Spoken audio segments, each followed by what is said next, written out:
तो देखो बेटा, अब यहाँ पे एक क्वेश्चन ऐसा आया है। Assuming the temperature at the surface of the sun is 6000 Kelvin.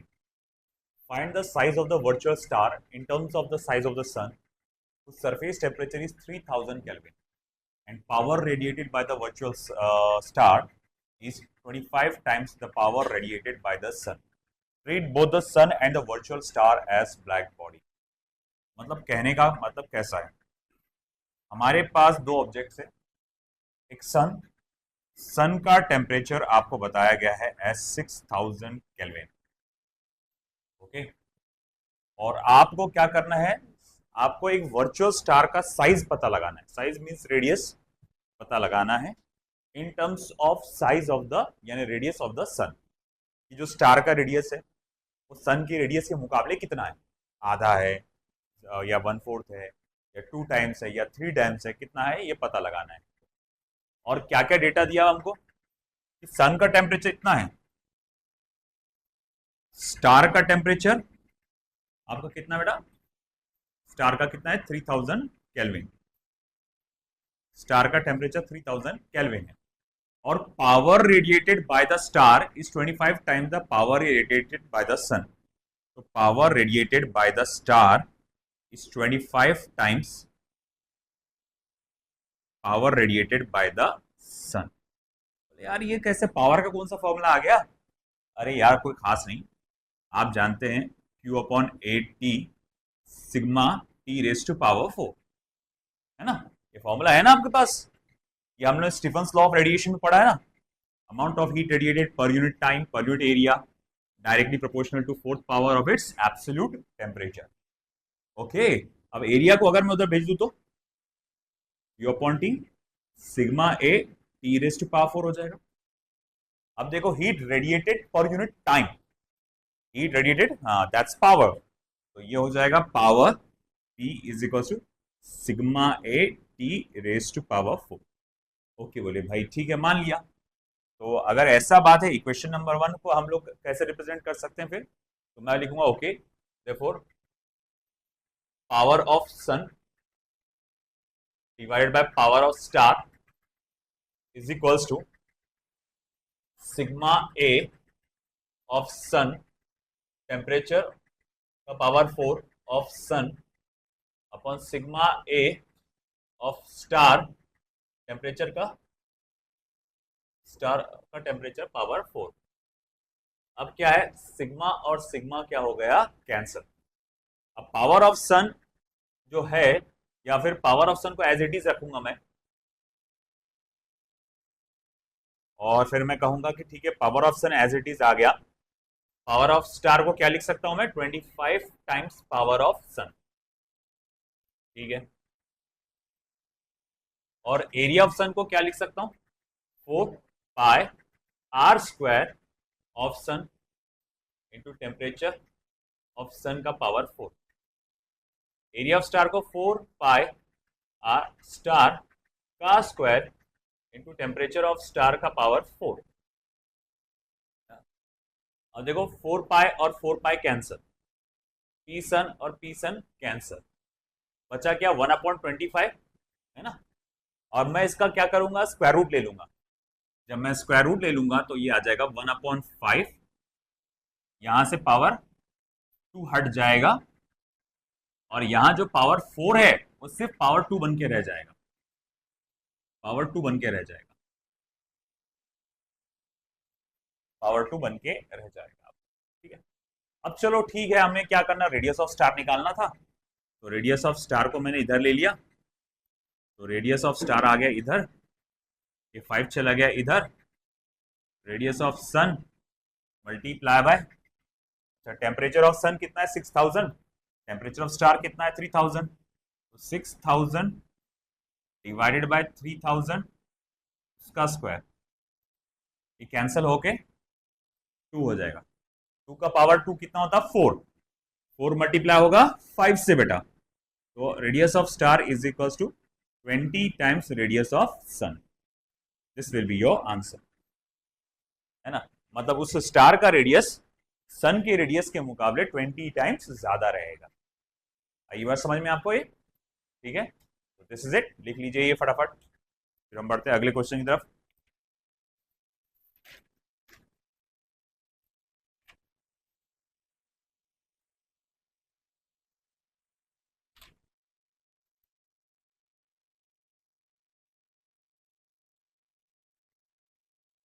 Energy is emitted from a hole.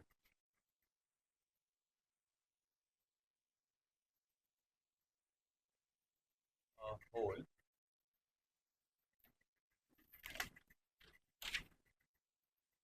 in an electrical furnace, in an electrical furnace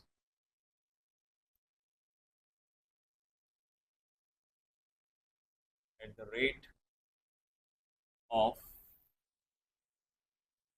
20 watt, comma, when the temperature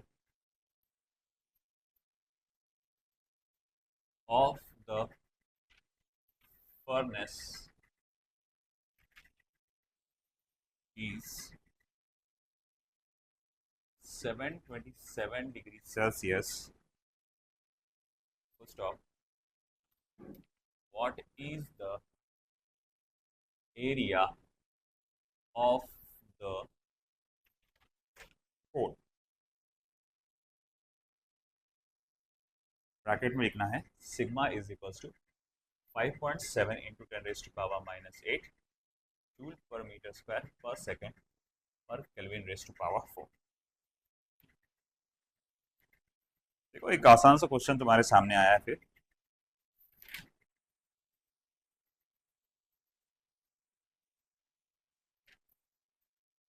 energy is emitted from a hole in electrical furnace at the rate of 20 watt, मतलब rate of loss of heat आपको दिया गया है। Once again मेरे पास rate of loss of heat आपको दिया गया है 20 watt, the temperature of the furnace is 727 degree Celsius. जरा बताओगे कितना होगा ये, केल्विन में कितना होगा मेरे भाई? बस 273 करो, जल्दी बताओ, फास्ट। 1000 है ना, 1000 केल्विन हो जाएगा। फिर उसके बाद क्या दिया है, what is the area of the hole? Hole का एरिया आपसे पूछा गया है, सिग्मा की वैल्यू उसने दिया है। सिंस आप जानते हैं Q upon AT is equal to sigma T raise to power 4, Q upon T is equal to sigma A capital T raise to power 4। तो एरिया इज इक्वल टू क्या लिख सकते हैं अपन, Q upon T upon A T raise to power 4। अच्छा sigma ए कहाँ से रे बाबा, सिग्मा आएगा ना, sigma into T raise to power 4। अब Q अपॉन T की वैल्यू क्या है बेटा, 20, और सिग्मा की वैल्यू क्या है 5.7 इंटू 10⁻⁻8, और इसकी वैल्यू कितनी है 10⁻3। तो फिर एरिया क्या हो जाएगा 20 अपॉन 5.7 इंटू 10⁻⁻5। अब 5.7 का रेसिप्रोकल लो लॉग बुक में से, उसको 20 से मल्टीप्लाई कर दो, आपका आंसर आ जाएगा। चलो निकालो लॉग बुक, है ना सभी के पास, रेसिप्रोकल लो।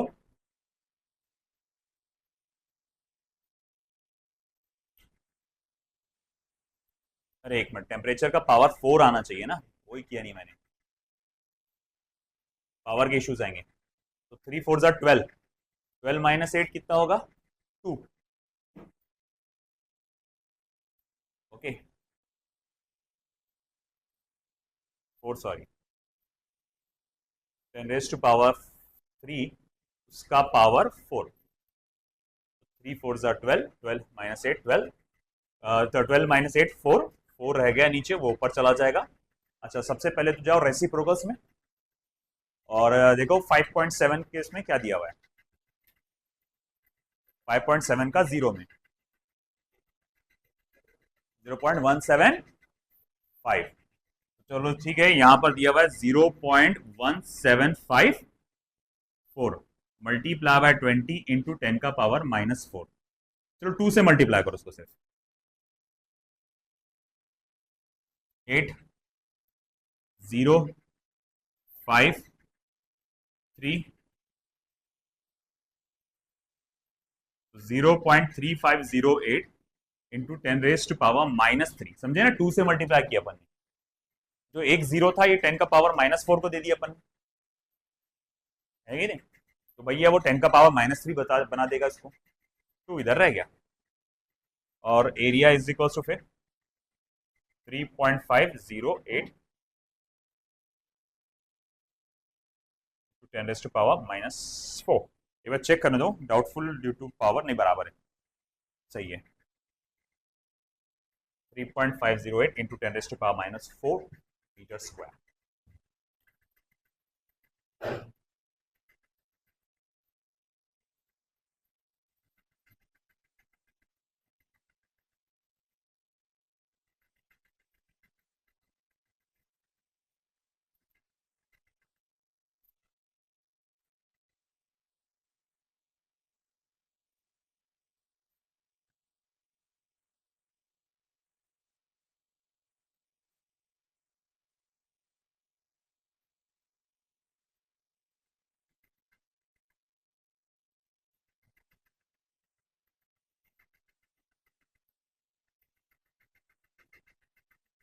चलिए ठीक है, अगला question.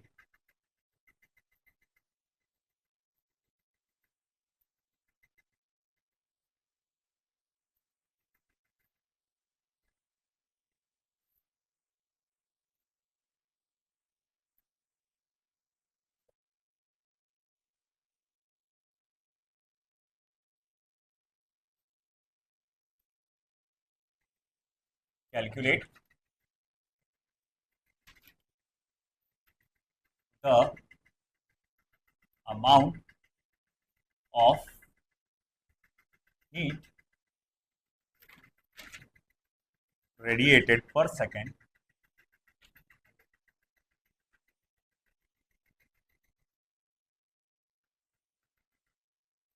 by a body of surface area 10 centimeter square kept in thermal equilibrium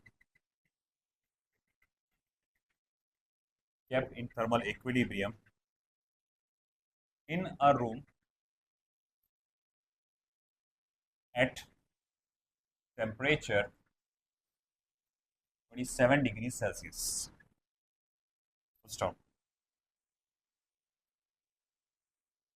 The emissivity of the surface is equals to 0.80 and Stephen's constant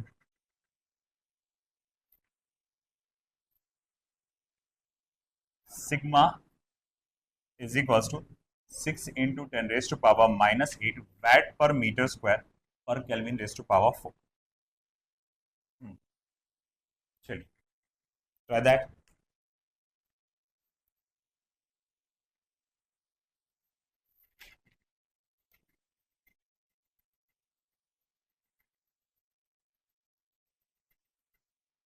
क्या दिया हुआ देखो अच्छे से। Calculate the amount of heat radiated पर सेकेंड, मतलब अपने को क्या कैलकुलेट करने के लिए कहा है, Q by D by a body of surface area 10 centimetre square. तो मैं सबसे पहले तो क्लियर हो जाऊं कि मुझे कैलकुलेट क्या करना है यहाँ पे।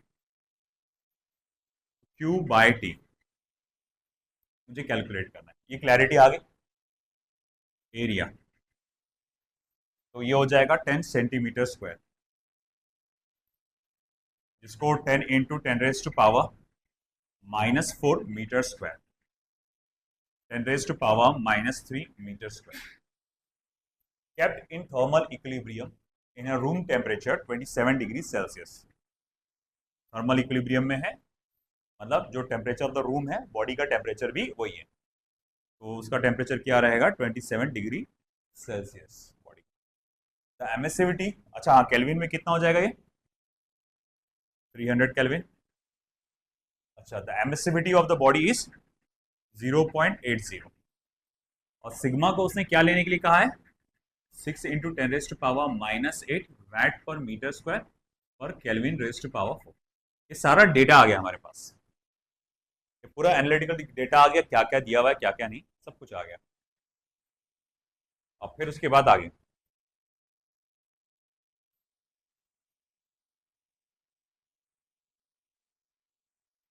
Q upon AT equals to sigma T raised to power 4। एक उधर लेकिन, अच्छा हाँ, ऑर्डिनरी बॉडी है तो एमिशन आएगा उसके अंदर, coefficient of emission Q upon T is equals to E into A या sigma E A T raised to power 4। तो Q upon T equals to 6 into 10⁻⁻8 0.8, area कितना दिया है 10⁻⁻3 और टेम्परेचर कितना दिया बेटा अपने को 300 है और उसका पावर 4 है ना। ओके, तो देखो क्या आएगा कैलकुलेशन, देखो देखो 6 इंटू 0.8 क्या हो जाएगा 4.8, 6 8 जा 48, तो 4.8 हो जाएगा। -8 -3 क्या हो जाएगा -11, 9 10 11, 300 का पावर 4, 3 का पावर 4 कितना होता है 81, पहले तो इसका स्क्वायर करो फिर स्क्वायर का स्क्वायर करो, है ना, तो 3 का स्क्वायर 9 और उसका स्क्वायर 81, तो वो हो जाएगा 81। मैं लिख देता हूँ, ये ओरली हो जा रहा है सब, तो ये हो जा रहा है 4.8 10⁻⁻11 और ये 81 और 10⁻0 मल्टीप्लाई बाय 10⁻4 क्या हो जाएगा बोलो 10⁻8, है ना। तो इस तरह से हम लोग ने देखा। अब देखो क्या रहेगा इसका आंसर, 81 को आपको क्या करना पड़ेगा 4.8 से मल्टीप्लाई करना पड़ेगा और पावर एडजस्ट करेंगे -3 बचेगा पावर में, फिर देखो कितना आ रहा हो 4.8 मल्टीप्लाई बाय 81 38, बोलिए पूरा 388.8, 388.8, okay, and the power is 10 का power -3, okay, which comes out to be 0.388 ना, हाँ बराबर है, तो which comes out to be 0.388 triple eight, या फिर एक काम करो 0.39 कर डालो simply, 0.39 watt, that's it, 0.39 watt. आया समझ में।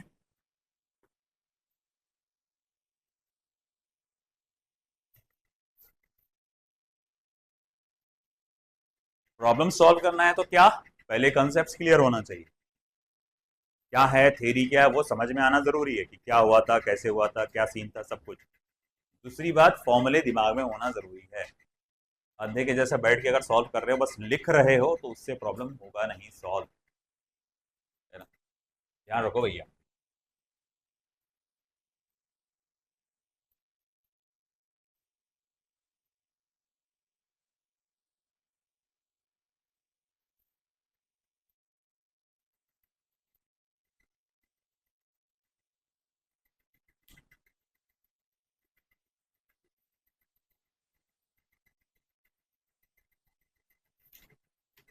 चलिए एक बेहतरीन क्वेश्चन तुम्हारे सामने,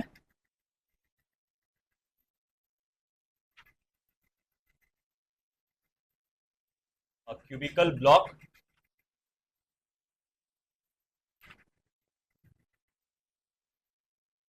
इधर का तो हो चुका है ना सभी का, ये हो गया बेटा।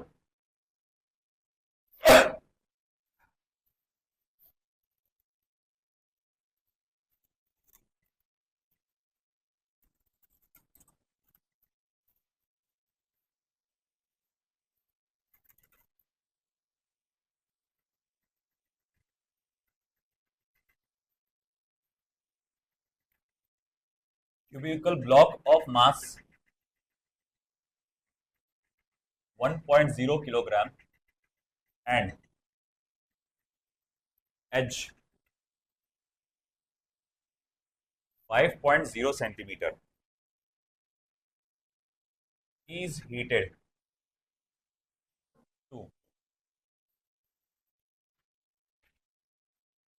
227 degrees Celsius. Full stop. It is kept in an evacuated chamber, maintained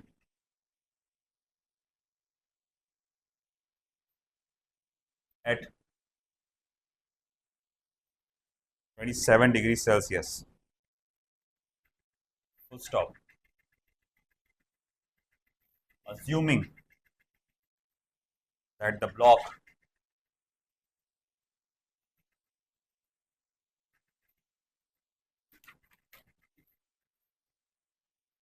emits radiation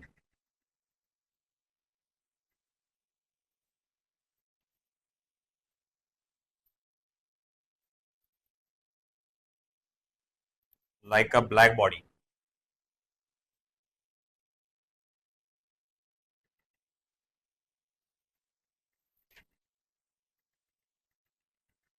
Find the rate at which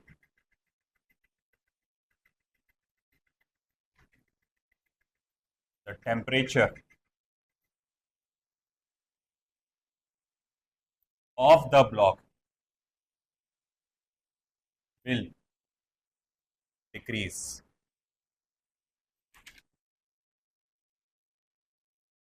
Full stop.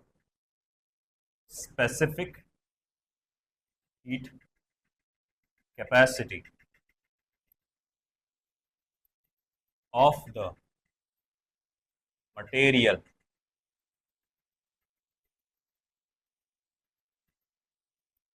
of the block is 400 joule per kilogram per Kelvin.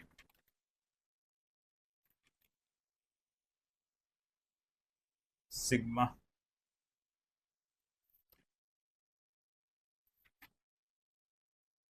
is equals to 6 into 10 raised to power minus 8 watt per meter square per Kelvin raised to power 4.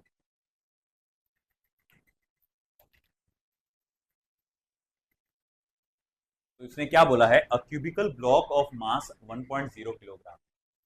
एक cubical block है जिसका मास 1.0 kilograms है और उसके एक as 5.0 centimetre का है. तो एरिया कितने का हो जाएगा बेटा? 25 सेंटीमीटर स्क्वायर. क्योंकि एरिया क्या होता है? Area of cube. वो तो फिर सिर्फ एक ही होगा एरिया. पूरा सरफेस एरिया लेना पड़ेगा तो 6 इंटू एल स्क्वायर होगा. 6 इंटू एल स्क्वायर पूरा सरफेस एरिया लेना पड़ेगा ना अपने को.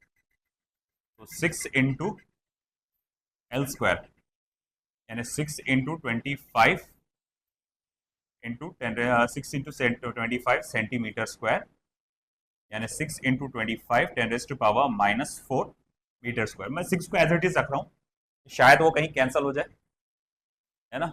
तो अभी का फिलहाल उसको मैं मल्टीप्लाई नहीं कर रहा. तो मल्टीप्लाई करना भी आसान है, 150 उसका आ जाता, मसला नहीं है. उसने कहा कि बॉडी का जो टेम्परेचर है 227 डिग्री सेल्सियस ब्लॉक का. तो ब्लॉक का टेम्परेचर जो बताया गया है 227 डिग्री सेल्सियस यानी कि 300 kelvin 300 sorry I am mistaken 500 kelvin. और सराउंडिंग का टेम्परेचर कितना बताया है? 27 degree Celsius which comes out to be 300 kelvin. और इसने कहा है specific heat capacity of the material 400 joule per kilogram per kelvin है. और सिग्मा की जो वैल्यू आपको जो लेना है 6 into 10 raise to power minus 8 watt per metre square per kelvin raise to power 4 लेना है। ओके, ये हमें आंसर्स में, क्वेश्चंस में लेना है। अब सवाल उठा कि यार यहाँ पर तो rate of loss of heat by the body नहीं बोला उसने, ये rate of fall of temperature पूछा उसने कि टेम्परेचर कितनी तेजी से गिरेगा। ये साला इसमें टेम्परेचर तेजी से कैसे गिर सकता? अरे बहुत आसान है, कुछ भी नहीं है। हमारे पास फॉर्मूला क्या है कि D Q upon D T is equal to sigma A, black body है ना, ऑर्डिनरी तो नहीं है ना, ब्लैक बॉडी है, sigma A T raised power 4 minus T zero raised power 4। हाँ, ये मेरे पास फॉर्मूला, बेसिक फॉर्मूला ये है। इसमें D Q upon D T क्या होता है बेटा, गौर से समझे। इसमें D Q upon D T क्या होता है, loss of heat bye a body. बेटा क्या होता है ये, loss of, D Q means what, loss of heat. D T क्या है, in the given time, per unit time, है ना, एक सेकंड में कितना लॉस ऑफ हीट हो रहा है। मगर इसने लॉस ऑफ हीट पूछा क्या बेटा, लॉस ऑफ हीट पूछा क्या, नहीं, क्या पूछा, फॉल ऑफ टेम्परेचर। साला फॉल ऑफ टेम्परेचर कैसे आएगा? तो भैया यही आ गया दिमाग कि भैया आपका पुराने टॉपिक का लिंक आ गया यहाँ पे, है ना, multi conceptual question, multiple concept question. बोले कैसा, अरे डी क्यू यानी change in loss of heat को, लॉस और गेन ऑफ हीट को हम लोग क्या लिख सकते हैं, एम एस डेल्टा टी लिख सकते हैं ना, एम एस डी टी।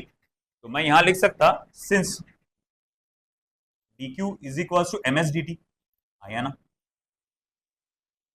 है ना, मैं ये ऐसा लिख सकता ना, D Q is equal to M S D T. तो डाल दो भाई वहां पे, तो M S D T upon D small T, dt for change in temperature, dt for change in time is equals to upon sigma a t raised to power 4 minus t 0 raised to power 4 dt by dt sigma a upon ms t raised to power 4 by t naught raised to power 4। अब dt by dt sigma A, where is sigma, oh sigma 6 into 10 raise to power -8। खैर यहाँ ये multiplication में आ गया, उसमें नहीं आया ये, तो मैं लिख देता हूँ 150। एरिया को 150 इंटू 10 रेज़ टू पावर -4। अच्छा, मास कितना है बेटा, 1 kilogram, specific capacity 400, multiply by ये वाला पार्ट, टेम्परेचर 500 केल्विन का पावर 4 माइनस 300 का पावर 4, है ना। चलो करो कैलकुलेट, अब आप आगे का आप कैलकुलेट करके बताओ क्या आएगा आंसर।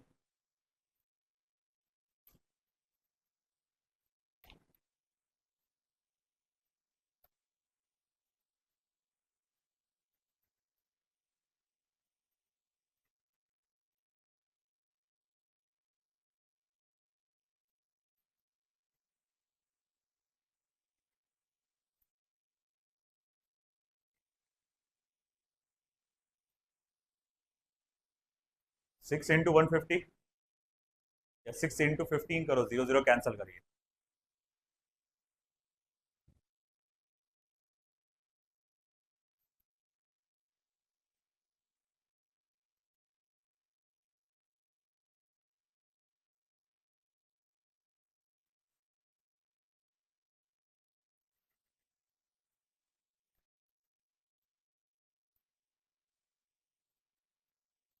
फिफ्टीन 4 ज़ा 60 और 90 हो जाएगा ना, 90/40, 90/40, 0 0 कैंसिल हुआ, 9/4 यानी कि 4.5 का आधा 2.25, तो 2.25 into 10 raise to power -12। Okay, ये 5 का स्क्वायर 25, 25 का स्क्वायर 625 माइनस 3 का स्क्वायर 9, 9 का स्क्वायर 81 इंटू 10 का पावर 8,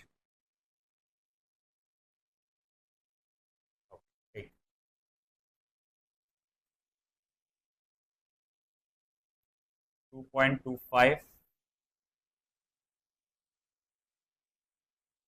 बहुत डेंजरस कम हो जा रही यार, पावर का कुछ गड़बड़ हुआ है कि कहीं? अरे मल्टीप्लिकेशन में है ना यार, ये मैं नीचे लिखा तो मैं गलती से उसको डिवीजन समझा।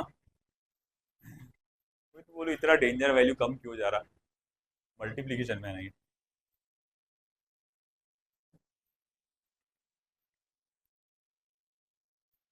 D T by D T 2.25 10⁻⁻12। और यहाँ क्या लिखा था मैंने? 625 - 81 10⁻8। तो 2.25,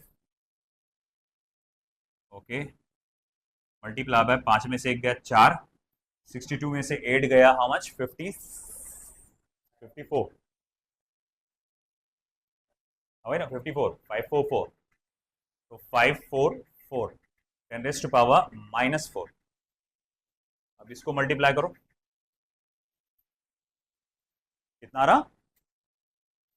1224 इंटू 10⁻⁻4, यानी कि 0.1224 डिग्री सेल्सियस पर सेकेंड। डिग्री सेल्सियस पर सेकेंड 0.12 है उसका आंसर, अपना 0.1224 आया ना, एक ही बात है, अपना एक्यूरेटली है, उसका अप्रोक्सीमेशन में आंसर है। Well that's it. तो ये हमारे पास स्टीफेंस लॉ ऑफ रेडिएशन से रिलेटेड प्रॉब्लम्स खत्म हुए।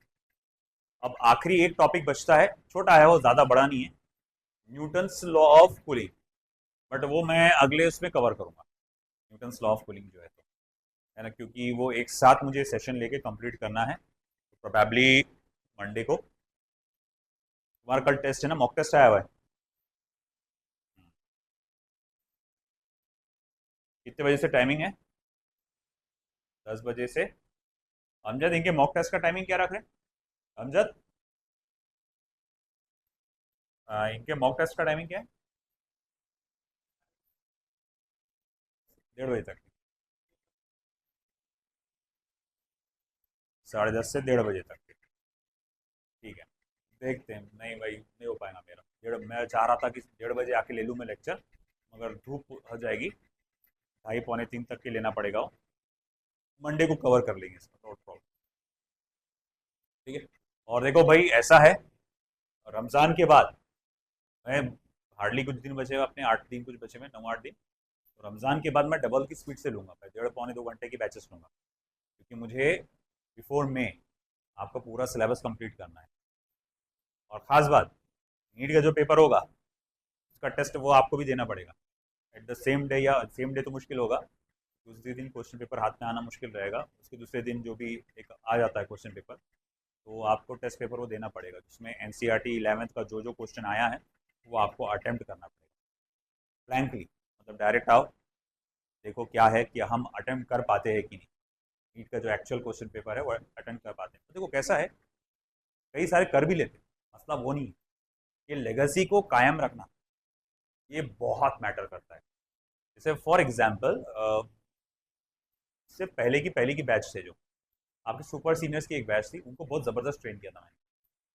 तो उसमें क्या हुआ कि जैसे नीट का पेपर आया, शाम को मैंने किसी तरह से उनको प्रिंट आउट निकाल के शाम को बिठवा दिया, और ऐसा था कि उनके सिलेबस जो जिस हिसाब से हुआ था उसके अकॉर्डिंग वो 26 क्वेश्चंस अटेम्प्ट कर सकते थे, 26 क्वेश्चंस अटेम्प्ट कर सकते थे।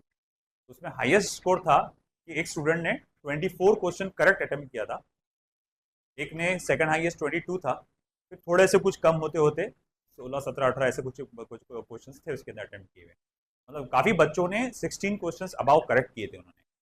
अब तुम खुद सोचो कि जो बच्चे, नीट का पेपर डायरेक्ट हाथ में आ रहा, 24 क्वेश्चन मैंने जो 26 क्वेश्चन मैंने ऐसा पढ़ा दिया था, सिलेबस इतना हो चुका था उस टाइम कि वो 26 क्वेश्चन इजीली अटेम्प्ट कर सकते थे। उन्होंने उस वक्त 26 में से 24 क्वेश्चन सही किए, 22 क्वेश्चन सही किए, मगर नीट में जाके गड़बड़ कर डाली, नीट में जाके उन्होंने गड़बड़ कर डाली। अब उसके पीछे का कारण क्या? जैसे जैसे आप वहां पहुंचते हैं बोर्ड एग्जाम के करीब, है ना, आपके दिमाग में बोर्ड का प्रेशर बढ़ते चला जाता है ना, फिर बोलता है अरे नहीं नहीं अब जान दो इसको, छोड़ो, पहले बोर्ड कवर करो। तो बहुत बार ऐसा होता है कि वो 1/4 पोर्शन पूरा, जो 1/4 है वॉल्यूम सेकंड, और जो हैवी वेटेज का है बच्चे वो छोड़ देते हैं पढ़ना। इस साल भी हुआ, है ना, अच्छे अच्छे ब्रिलियंट स्टूडेंट्स के साथ हुआ। उन्होंने क्या करे, पैनिक में आके लास्ट मोमेंट, क्योंकि मैंने उनको बोला बोर्ड की साइमल्टेनियसली तैयारी चालू रखो, मगर उन्होंने सुने नहीं, है ना, क्यों जान पाया था इतना बड़े बड़े क्वेश्चन लर्न करो, लिखने की प्रैक्टिस करो, अपने ये अच्छा है पढ़ लो, बस डायरेक्ट सॉल्व कर लो। तो इस वजह से उन्होंने क्या किया, वो अपना खुद का जो लेगेसी वो मेंटेन नहीं रख पाए, और उनका ड्रॉप हो गया, बहुत ज्यादा सडन ड्रॉप हो गया स्कोर्स के अंदर। तो ये आप लोगों के साथ हो सकता है, जो अच्छा स्कोर कर रहे हैं अभी, तो आगे जाके ये गड़बड़ कर सकते हैं। तो बेहतर है जैसे जैसे आपके चैप्टर्स हो रहे हैं, जैसे रेडिएशन का भी पार्ट हो गया, है ना, मैं कुछ दिनों में मैं आपको चैप्टर की आपके पास तो लिखित तो है, लिखा हुआ तो है ऑलरेडी, नोट्स भी मिल जाएंगे कुछ दिनों बाद, kinetic theory of gases and radiation के, उसमें से पूरा लर्न करो, बाकायदा बाकायदा क्वेश्चन आंसर्स पूरा अच्छे से लर्न करो। ये आपको नीट में भी हेल्प करेगा, चैप्टर का भी सही आपको पूरा अंदाजा दे देगा, और साथ ही साथ आपके लिए बोर्ड एग्जामिनेशन में तो फायदेमंद रहेगा ही, इसमें नो डाउट एट ऑल। तो इसी हिसाब से पूरा तैयारी करो। और दूसरी बात क्या करते हैं मालूम क्या, कि कई बार ऐसे स्टूडेंट होते हैं कि जो शुरुआत में जोश जोश में तो करते हैं, जैसे थम्सअप, थम्सअप की बॉटल खोले तो उबाल आता पहले शुरुआत में, बाद में ठंडा पड़ जाता है ना। तो वैसा भी क्या होता है बच्चों में, शुरू शुरू में बड़ा जोश आता, पहला साल बड़ा जोश आता कि भाई हम तो दौड़ डालेंगे फुट डालेंगे, मगर क्या होता है, अब यहाँ से स्पीड बढ़ती है ना, स्पीड बढ़ती है, नंबर ऑफ चैप्टर्स को हम लोग बहुत ज्यादा तेजी से कवर करते हैं, 2-2 घंटे की बैचेस लेके कवर करते हैं, तो इतना सारा आता स्टडी करने का, पहले के मुकाबले डबल आ जाता। अब जब पहले के मुकाबले डबल आ जाता पोर्शन पढ़ने का, तो वो हैवी लोड आता ना अपने पर, तो बोलता बच्चा अब मेरे से नहीं होने, अब वो वहां पर क्विट कर देता, क्योंकि उसको बायोलॉजी आसान लगता है उस वक्त करने के लिए, है ना, बायोलॉजी में क्या, वो थ्योरी पढ़ लो, याद रख लो, काम खत्म, है ना, याद कर लो ना, उसको रट्टा मार लो अच्छे से, वो आसान लगता है, वो भी जाता। और माशाल्लाह टीचर्स भी अच्छा पढ़ा देते, है ना, वो जोक मार मार के अच्छा खासा पढ़ा देते, तो वो याद रह जाती वो चीज़, है ना, तो वो ये एक फैक्टर है, तो बोलते आहा वाह वाह बायोलॉजी बायोलॉजी आहा, है ना।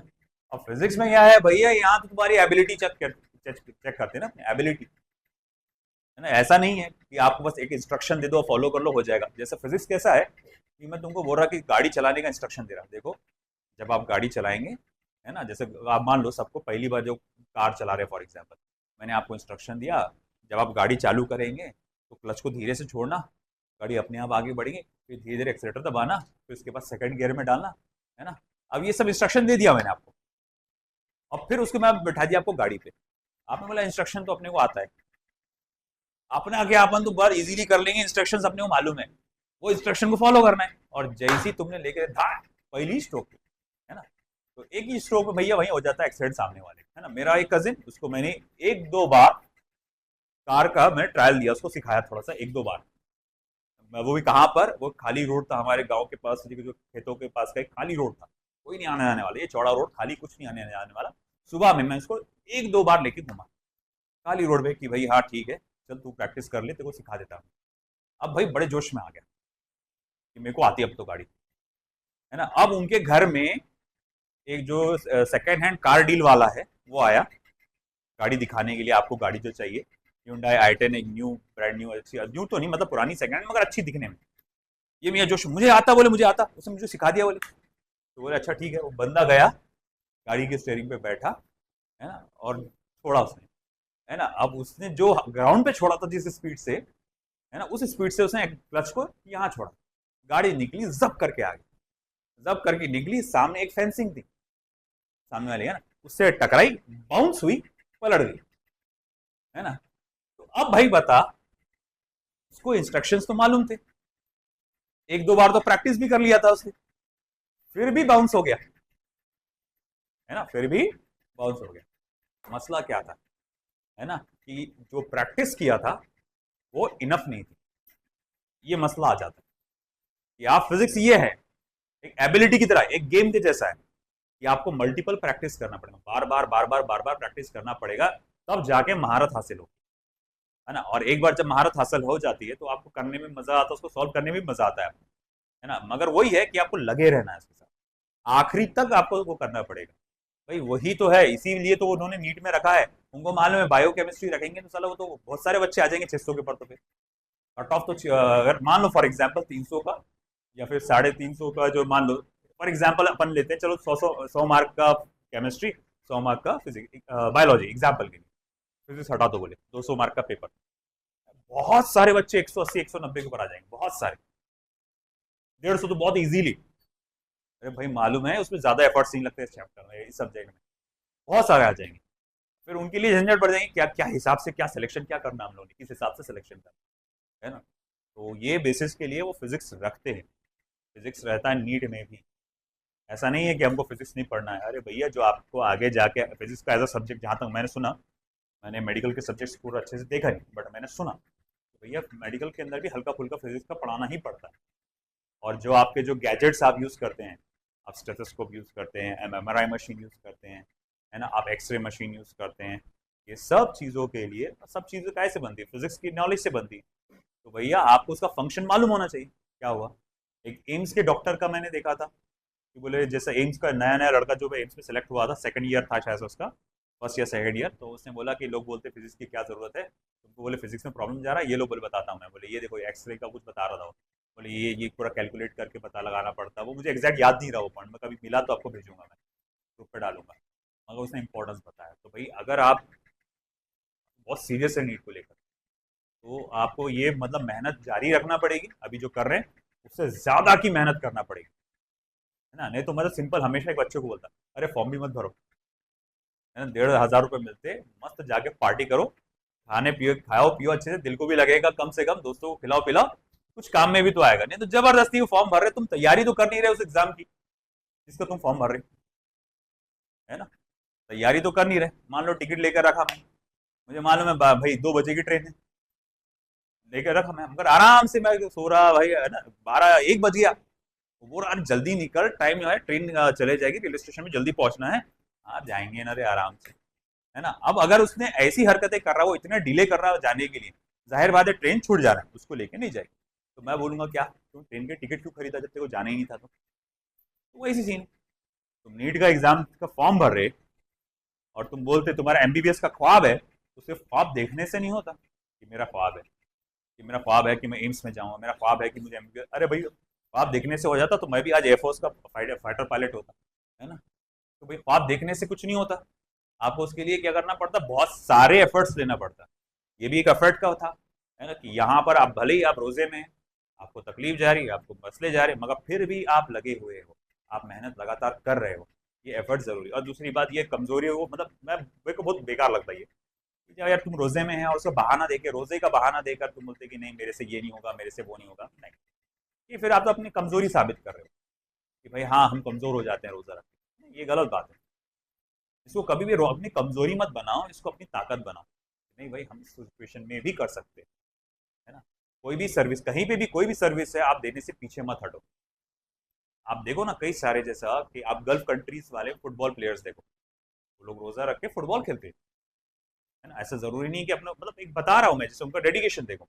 तो अगर कहीं पे भी आप सर्विस प्रोवाइड करने जा रहे हैं किसी और के यहाँ, किसी आईटी सेक्टर में जा रहे हैं, कहीं और जा रहे हैं, किसी किसी भी सेक्टर में जा रहे हैं, पुलिस फोर्स में जा रहे हैं, आर्म फोर्सेस में जा रहे हैं, कभी भी रोजे को फालतू का अपने ढाल मत बनाओ कि नहीं हम नहीं कर सकते हम रोजे से, ऐसा नहीं, बिल्कुल करो। हम लोग ने की, जब हम एनसीसी में थे, हमारे इफ्तार का टाइम हो जाता था, बस 2 मिनट का ब्रेक मांगते थे सर से, सर मुझे इफ्तार खोलना है, तो सर आपकी 2 मिनट के लिए आपकी परमिशन चाहिए।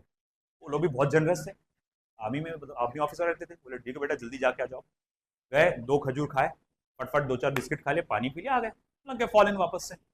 हाँ, सुबह से चालू थी परेड हमारी, चाहे से उस टाइम तो आरडी कैंप की तैयारी के लिए चालू था हमारा। तो वही कभी हम लोग ने तो ढाल बनाया नहीं कि नहीं हमारा रोजा है तो हमको स्किप कर दो, हमको जल्दी छोड़ दो, ये तो गलत मानना है मेरा, गलत बात है।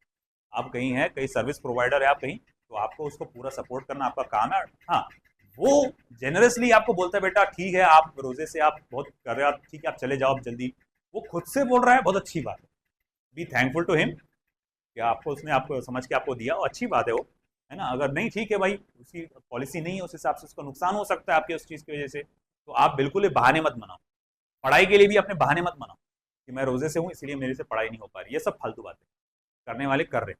तुम बहाने करते जाओ और तुमसे लोग आगे निकल जा रहे हैं। तो भाई ध्यान रखो, रमजान में जितना भी वक्त है उसको भी प्रॉपर यूटिलाइज करो, और जैसे ही रमजान खत्म होगा और जैसे ही हम लोग बैचेस वापस से स्टार्ट करेंगे, मैं कह रहा हूँ मैं डबल टाइम लूंगा, मैं 1.5 घंटा 1.25 घंटा के बैचेस लूंगा, बी रेडी फॉर दैट। ठीक है, चलिए।